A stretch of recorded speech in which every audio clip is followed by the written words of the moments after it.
Yeah. by what they've read and seen since, describing essentially what they remember. Yeah. It's just a nice part of the world. It really is. Yeah. Everybody's so helpful. Hang on now. Let's see how our Tinker Toys are all put together here. Have we got any kind of an audio level? Yeah, if you just want to give me a little bit of... Glenn, would you just say a couple things? Okay, first of all, the phone was ringing, right? Okay, the way I became involved in this was started out in the early afternoon, around probably 1:30 in the afternoon, and I received a telephone call from the mortuary officer out at the Walker Air Force Base, Army Airfield Base, and he was inquiring about what would be the smallest possible casket that we could get that would be hermetically sealed. And at that time, I know that we had used like the 4 feet and caskets. We had used those before, but I thought they also made them in a 3/6. So, but he wanted to know if we had any in stock, and I said no, but if I can make a call to Amarillo, I can have him in, by 7 o'clock the next morning on a truck. So he said, I'll get back to you. And that was the first contact that I had with the base. And then what? Then he called back, probably 45 minutes or so later. And he said, I need to ask you some more questions. He said, in case something like this should happen, he said, we need to know what the preparation, what your preparations are for the bodies that had been laying out in the elements, And he said, we need to know also what if your treatments of the bodies are the remains, what could you do to them, and if your treatments, would it change any of the chemical breakdown of the tissues, the blood? Would it make a difference? And I said, I thought probably it would. And I said, of course, he knew exactly how we would treat those bodies because we have an outline from them and what we really have to do. I think he already at that point knew exactly what we would have to do. Did he disclose to you what he had? No. I told him, I said, if you have a problem, if you want, if you have something you don't really know what to do about it, let me come out, and I'll, try to help you do whatever you want to do. And he said,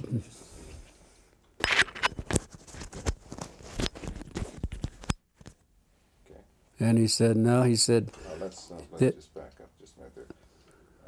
Let's start again with, you were saying you told him that you can come out and take care of what he had, right? Yeah. Why don't you pick it up from that point again? So, anyway, he said, well, we don't really have anything. He said, we're sitting here thinking in case we should get involved in something like this, what would be our preparation? What should we do? Then I went through, I said, do you really want to know how we would do it? Well, yes, we would like to know. So that's when I explained to him that we would have the vats that we would fill up with formaldehyde solution with water, and we put the bodies in them, let them stay there for 24 hours, and then take them out. And then we would pack the bodies in, would be a sawdust and really a lime,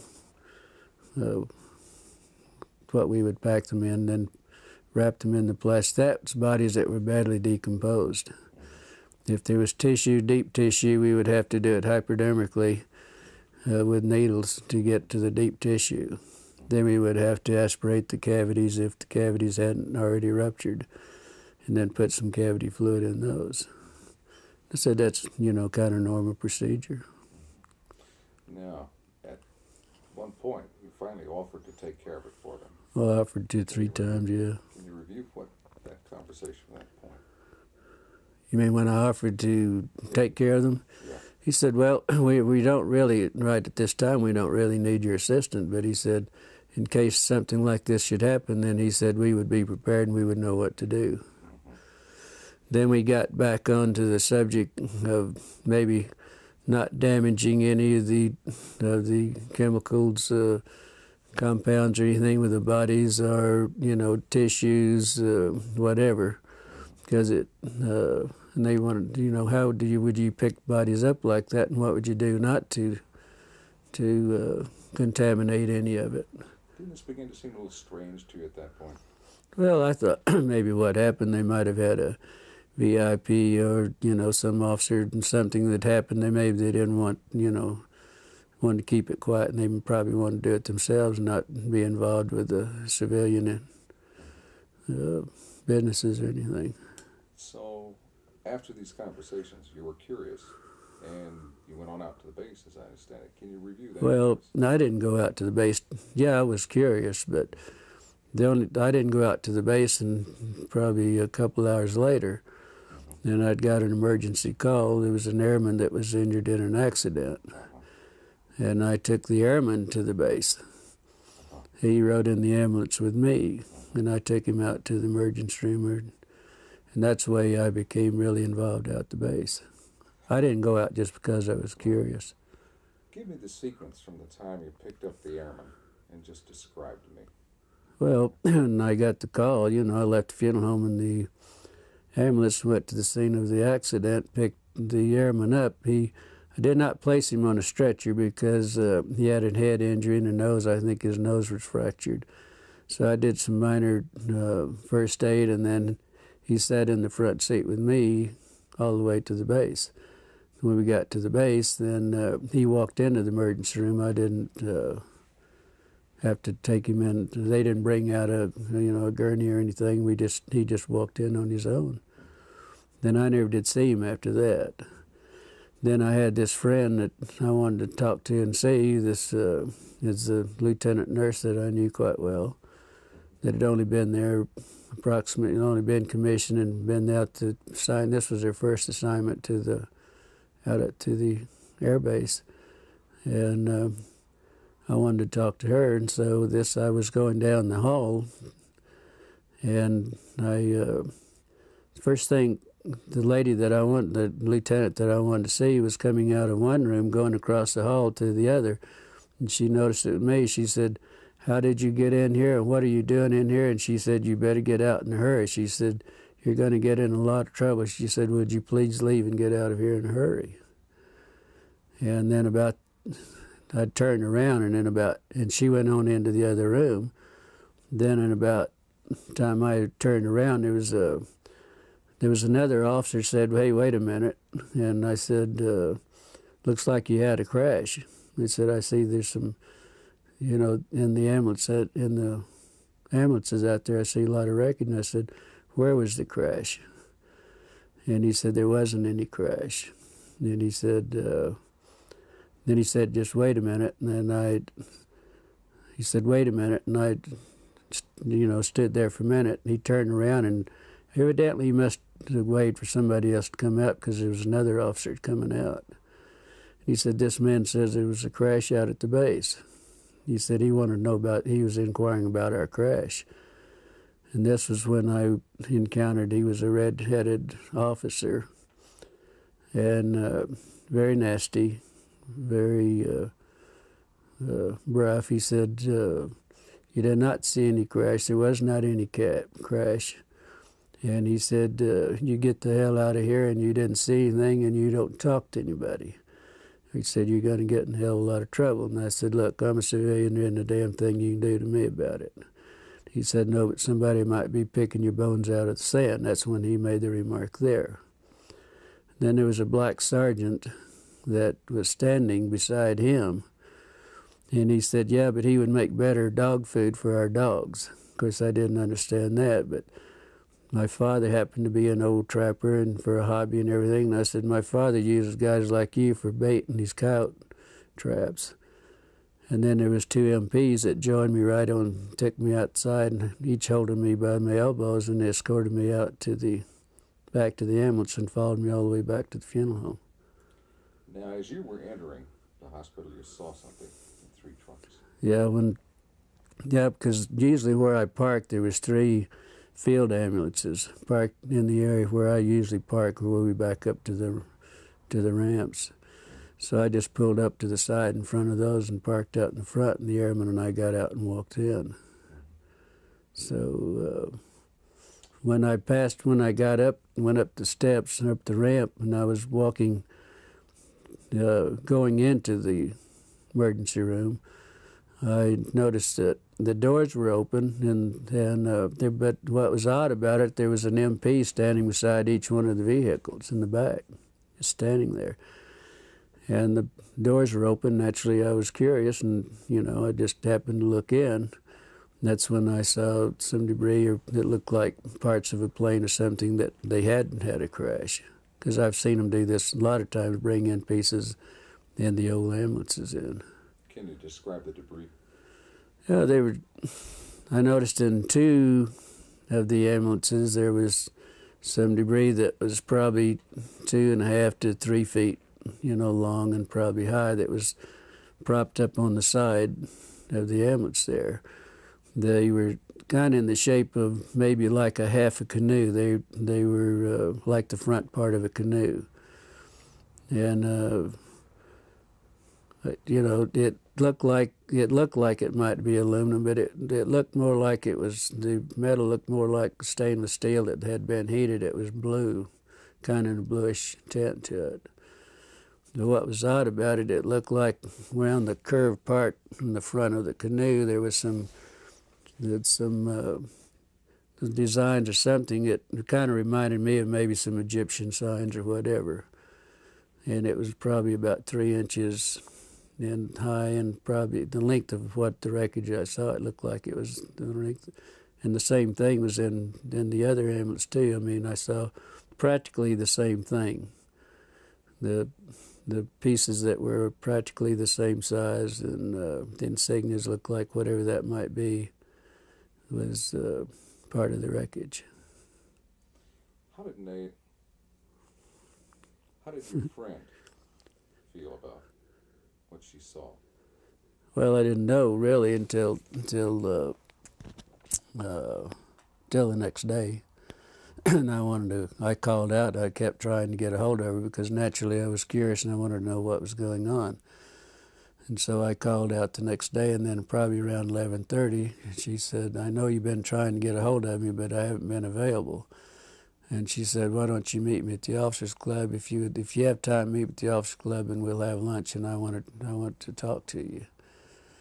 And the funeral home we had at that time, we had some of the businesses there had an associate membership to the officers club, and our funeral home had that membership, and also had a card to identify myself and what business that I was, associated with.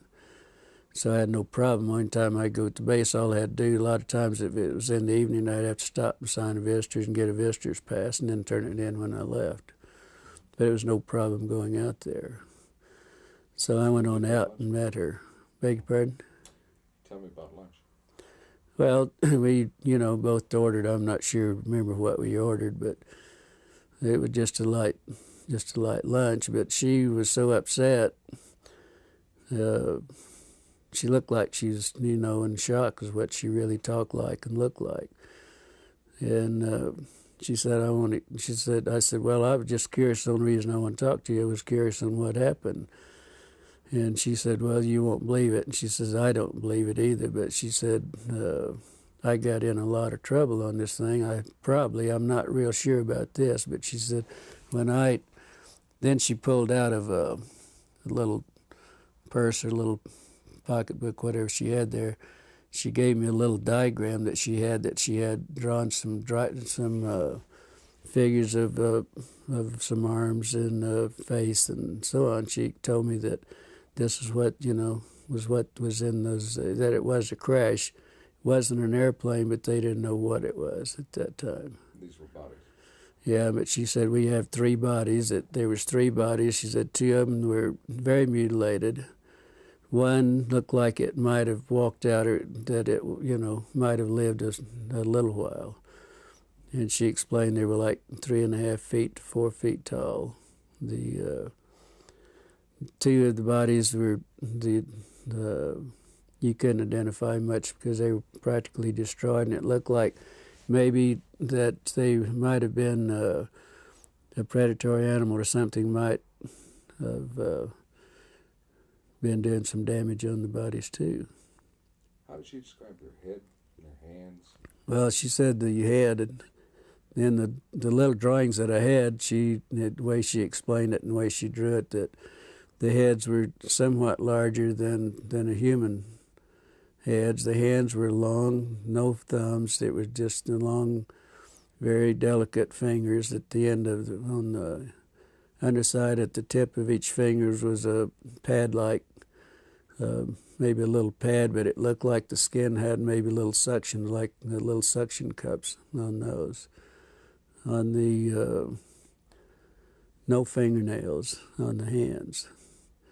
The head, the lips were just a long, narrow, more or less, not full lips like we would have in most of our people, but very fine lined, very fine lips. There was no teeth. That was the inside of the mouth. It was kind of like a real a gums. Maybe it was.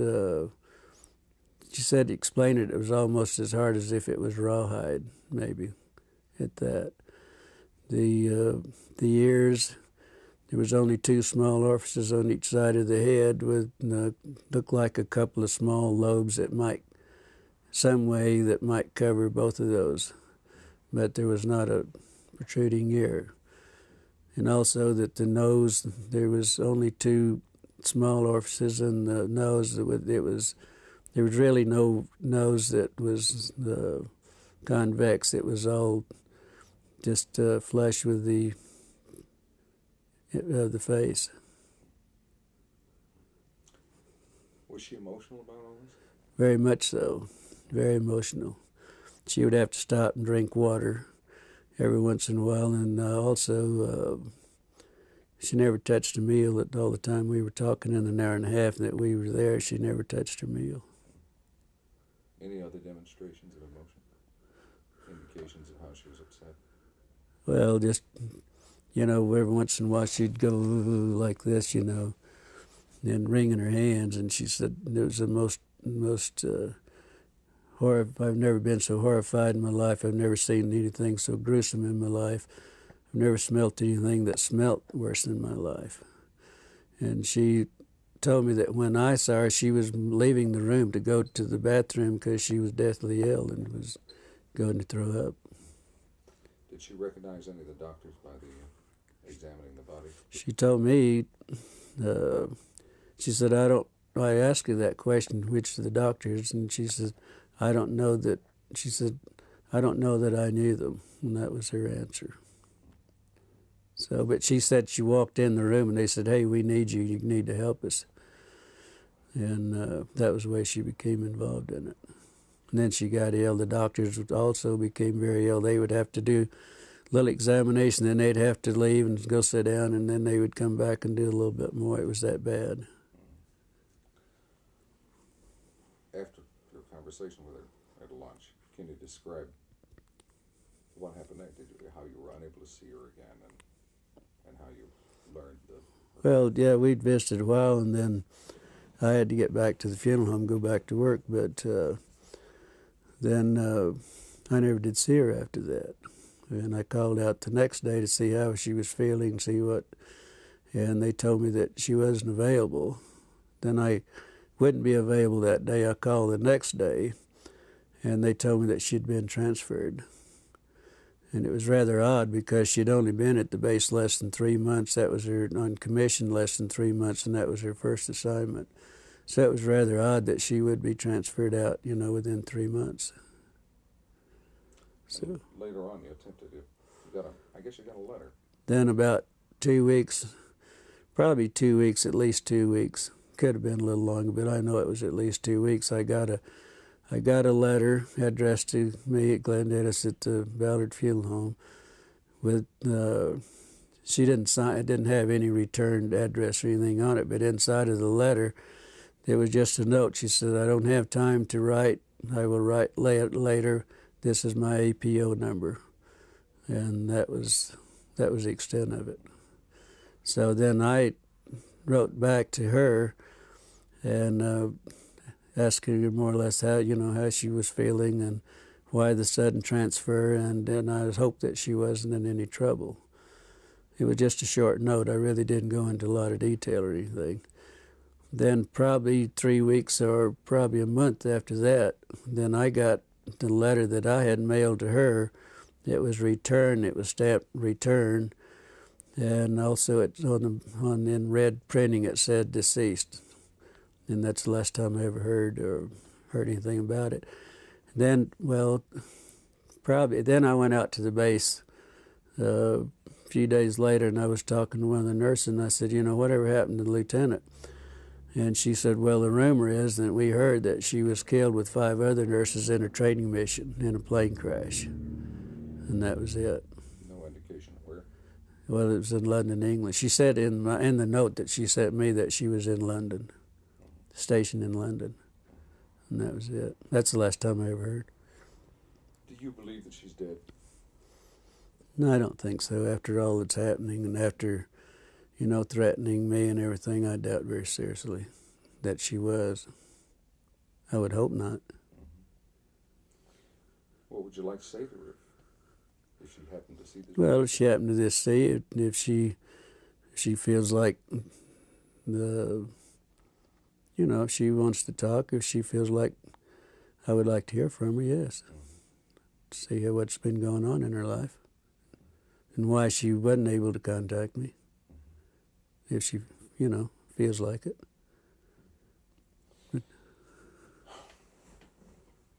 Let's stop tape for a minute. Okay. Now, the sheriff told your father you were in trouble. Okay, what happened there? Then the next day after I was there, when I had the problem with the officer and the black man, I was told my father was contacted by our sheriff, George Wilcox, which was a very close friend of my father's. They were very good friends. And he called to see if my father was home because he wanted to come out and talk to my father. And he did so, and he told my father that there was a black sergeant from the base that came to his office, was inquiring about who my parents were, my mother and my father, if I had any brothers or sisters, and all, wanting to know what my personal family, who they were and where they were. George said that he knew I had some family, but he didn't know, where they were or anything else. So anyway, he told my father that he did contact my father, and he told my father that he thought I might be in some trouble. And but they evidently didn't explain why I was in trouble. So, first thing my father did was get in his car and come to the funeral home. He said we had to talk because he and I were very close. We were real good friends. The best friend I ever had was my father. He said, I've got to talk. He said, if you're in trouble, he said, we've got to do something about it. And I said, I'm not in trouble. He said, well, you are. He said, George Wilcox told me that you were in a lot of trouble and that you got involved in something that you had no business getting involved in and that you could be in a lot of trouble. And I said, so I told my father the story, and he's the only man that I've ever told this story to until I talked to Stan Friedman and to you people, and that's it, period. And I did tell my father what the story was. Of course, it was unbelievable for him. But then he became very upset, and he wanted to go shoot a few people and all that because they did threaten my life, and so that was the way my father heard about it, and that was the extent of my family. And he never would tell him who my brother, and I had a brother that was a fighter pilot during that time, and I had 3 sisters, and one of them was a nurse. But he would never tell him anything, and so he didn't tell the sheriff or anybody else, because the sheriff was supposed to call him back and give him the names and where they were at, and he wouldn't do it. Let's get back to your friend. Did she express an opinion as to what she thought these beings were? Did she think they came with it? Well, The the only remark that she ever made was that they definitely weren't humans as we know humans, but they could be from another planet. Or the doctors were explaining this, that they couldn't be from our planet. They had to be an alien, or had to be something else, but not in our planet. She had a phrase she used to describe how they looked to her. You remember that? You were telling me? Like little black Chinamen? Well, she said that, well, of course they were, first thing she said they were black. They were just as black as they could be, but probably laying out in the elements in July in Roswell with 105 to 110 temperature every day and 80 degrees or so at night. I mean, that wouldn't be uncommon, because we picked up a lot of sheep herders of people that have been found dead that's laying in the desert, for days and bitten by rattlesnakes or whatever. And they do turn, as black as they can. And I know exactly what they were talking about, because, with the smell and the odor being so drastic, because this is a very unpleasant situation, And let's talk about their eyes. How did she describe their eyes? Well, she said that, of course, their eyes were set back into the skull. Oh, and it was I thought it was interesting also that she said their skulls, the doctor said their skull bone structure wasn't like ours. It wasn't actually a bone. It was probably a real heavy cartilage. It looked more or less like a newborn baby. The skull was very pliable. You could mash on the skull and it would, it would give. And so the bone structure, bones not like our bones, it was our skull and everything. What about the bones in the hands and arms? Said very fine, very delicate. The arm bones, like the radial and the ulnar and in the arm, that was so fine that he doubted if they could lift. She said they doubt if anyone at that size and the arms at that could lift 50 pounds on the earth or anywhere else. They doubted they had that strength. But she said the one that hadn't been mutilated to a great extent, it reminded him of a real small ancient Chinese person, no hair at all, and very, very delicate skin. In fact, he said the skin would look like they could almost see through it, almost transparent. Why don't you give me a paragraph on the ears and the nostrils? Well, the ears, like I think I stated to you, that the ears, there was a couple of small orifices, one on top of the other, with two little lobe flaps, one over the other. They didn't really know if they had any significance, how they worked or what. They didn't go into that. The nose was only a couple of very small orifices, holes right there, just above the lip line. But it had, there wasn't anything covering it. And it was just like two small indentations there, and that was it. Said it was very unusual. Does anyone else, Don, Kel, do you have anything that you think you're talking about the hands. The hands. Yeah. Describe the hands. The hands, well, there was one hand. There was one hand that evidently wasn't attached to the arm. And she said that where she got sick and left the room was that this doctor had the long forceps and picked the hand up and turned it over. And that's when they noticed that there wasn't any thumb. None of the bodies had any thumbs or anything. They were just long, very fine, very delicate fingers, no fingernails. But right at the tip of each finger, it looked like there was a pad. And in this pad, it looked like it might have had very small they were like little suction cups, very minute suction cups. The doctors, that's the way he explained it, that was looking at it. Let's have tapes right now. Okay. We need to get the arm as well. Okay, yes, the Which arm. goes with that. We need to go about the arm. Really? In the magazine we publish, and with the pads at the tips of the fingers. Maybe you can get Can you get a copy of them? I can send you a copy. I'd be happy to. It's amazing. It all fits together. That's the And they thing. would It not just have fits known together. about Obviously, it would know about your information.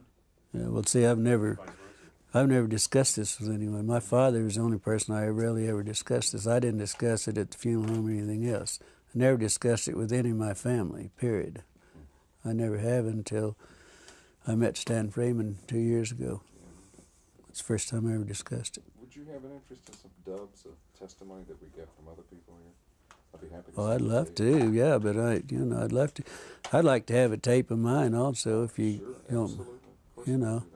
Maybe we can send you two, one for each hand. Or My, something. my daughter said if, I want a tape of this and I want to keep it, and I want it in the family, but. We'll make you up. Yeah, I would love to, whatever, if you guys feel comfortable, I'd love to, have some tapes of whatever, Absolutely. I We've would. got quite a few that we could probably run off. What you have VHS or Beta machine? Tape? I'll see to that we get some dubs of other people's interviews. I just go to Kmart or wherever and buy the. I think we have the tape going now. Why don't we start with the thing? Well, he talked about the hand, so for continuity, it might be good to go to the arms. This will all be edited anyway, but we can start wherever you like. You want to go with let's start with the arms, okay? Anytime. Forget the camera. Seeing if he was ready. It's not there. Yeah. It's not there. That's all right.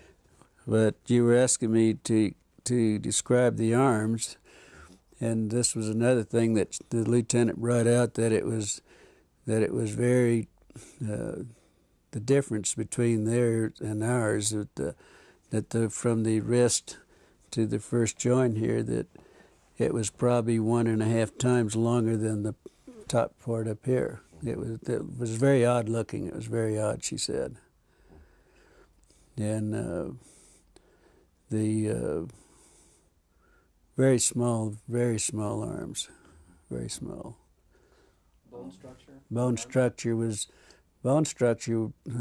of course I asked her about the bones because we were talking about the wrist bones and everything, and she said it was very similar to ours, but the bones were so small that their bones probably wasn't in the arm, wasn't any larger than my finger. Wow. So. Okay, now give me 2 or 3 sentences on how they were dressed. If they were dressed. We never mentioned it. Is that Never talked about the dress.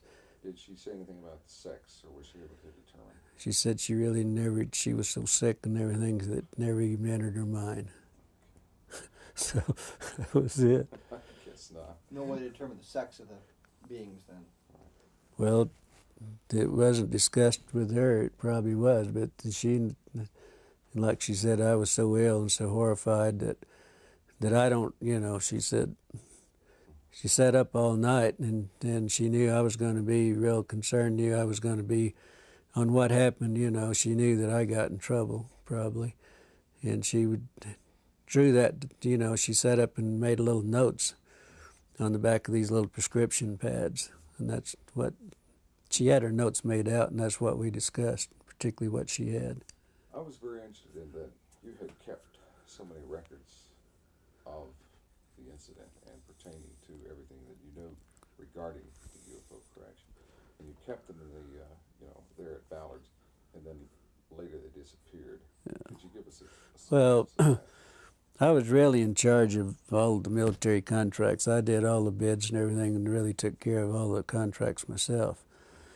And that was one of my duties at the funeral home, to take care of the military. And I had a file on everything that ever happened at Walker Air Base, like Bob Hope and some of the big orchestras, and everybody'd come and have the big parties and everything in the hangars. I attended, but I would also have pictures and everything. I had a personal file that I kept, and I kept everything in this file that pertained that I attended or whatever. And this is where I put the diagrams and the notes that she gave me was in my personal file. Well, then the Ballard Funeral Home sold at a later date, several years later, that it sold. And the people that bought the funeral home, these were files they were the old files that they kept in the basement down in the furnace room. And they had I had all the military files together in one filing cabinet. Everything had happened at the base and everything. We also had the contract at Fort Sumner Air Base. They had a glider base there and also fighter pilot training there, and the P-47s and 51s and so on. And so I had all the files. Everything was, one filing cabinet was strictly all military. And that's where I had all this filed away. I had all this filed away. I even had the newspaper that Walter Haut, the headlines and all this, the next day I had all that in his files. And what interests me is that out of all these files, Yeah. all these different topics, only one was missing when you went to look for it, and that was the one pertaining to this. Yeah. Can you review that for us? Well, no, there were some of the other files were missing also, not just my own file, but my file was in the same, that, yeah, most all of my file was gone. But there was also some files, they had really actually had destroyed most of the files that were pertaining after certain years. They just gotten rid of them. And they told the manager of the funeral home, that's the manager there named Raymond Otero, also told me that he knew my file was there. Joe Lucas, that was the manager at that time, knew my files were there. And he and I'd had some personal problems, and he said, get rid of his damn files. We don't want anything that remind us of him. And that's where the files went, really. There was some discussion about how to preserve the bodies, Right. dry ice and that sort of thing, and you kind of addressed Oh, well, where they got the ice and things. Then the mortuary officer, what would you do if you had to ship one out? And but you couldn't do anything to it. I mean, that you couldn't, do any treatments. I mean, what would you do? I said the only thing you could do that I would suggest, that first thing, if you have a problem, don't want to destroy any of the tissue, any blood cells, anything that you don't want to destroy, I would suggest that you contact a pathologist. And I said, I'm sure the Army Airfield, somebody's got some pathologists around. I didn't know that they had one in Roswell, but I said, if I were you, I'd call a pathologist and ask him how he would like to have it done, or whatever you're going to do, or whatever it is. You better do what the pathologist, because he's the one that's going to do the autopsy and make the reports. But I said, the only thing I know you could do is just go to Clarity's Dairy or Sunset Creamery, we had two at the time, and buy all the dry ice you can and pack them in dry ice, if that's possible. And that's what I suggest that they do. Excuse me, Glenn, you're hitting my mic with your Oh, thumb. sorry about that. It's all right. I've done it at least 8 times I already know it's this not week. personal like this. No. Okay, what do you think? I think as a suggestion, you might want to do that part again if you think you'd like to use it, because The dry ice? you probably hit it just a few times. And it might Oh, sorry about that. Isn't this picky business? Glenn Dennis, take 2, Clarity's Yeah. Dairy. All right, let's go back and go over the dry ice then again. Well, okay. What I suggested that to the mortuary officer, I suggested this to the mortuary officer and we discussed this probably for 20 minutes or better on the telephone. And I kept telling him, hey, if you have a problem, if you got something out there, if you need our services, we have the contract, I would be glad to come out and help you take care of it. And he said, no, this is for future. Kept always referring this was for future use in case we did have something. But then I said, well, first thing you better do, you better get a hold of a pathologist. I don't know whether you have one at the base, but I know you probably have the top pathologist, something similar to those words. And I said, that's what I do, and you better let him give you the instructions, and then you better do what he tells you to do, because he's the one that's going to do the autopsy. And if it's this sensitive, you better do what he tells you. But I said, the only other suggestion I can make, that you go to Clarity's Dairy or you go to Sunset Creamery, buy all the dry ice you can and pack whatever you have, whatever the problem is, you better pack it in dry ice and then do whatever you have to do with it, because that's the only way. They tried to put it in the morgue. Out at the morgue, they had 2 refrigerated body compartments that we used to put them in, and then we would go out and get the bodies from there. But they always brought the airmen to us, but on the dependents and everything, we went out for them. but they weren't cold enough, and it became so offensive. They were afraid they were going to upset everybody in the hospital. So they later moved them over to a hangar, and that's the last that she knew anything about them too. The lieutenant knew anything about them, but she didn't know how they moved it or anything about it. But they were taken to a hangar because the odor was so offensive they couldn't. That, like they said, it was upsetting everything. That's great. So, Fantastic. Yeah. Did she ever tell you where she thought or where she was told the bodies went from Roswell? I'm sorry. Where the bodies went from Roswell? Did you know where they were shipped out? Did you know where they went? She didn't know. You never, She never told me. She never mentioned any. never suggested them. No suggestion whatsoever. She just said that the last she heard they were in a hangar, and that's all she knows. And we never discussed anything else. I guess if that takes care of everything, would you like to watch it? Well, there's a portion of it just to get an idea. You don't need to watch the whole. Sure. Yeah. Let's turn it around and watch it. Do you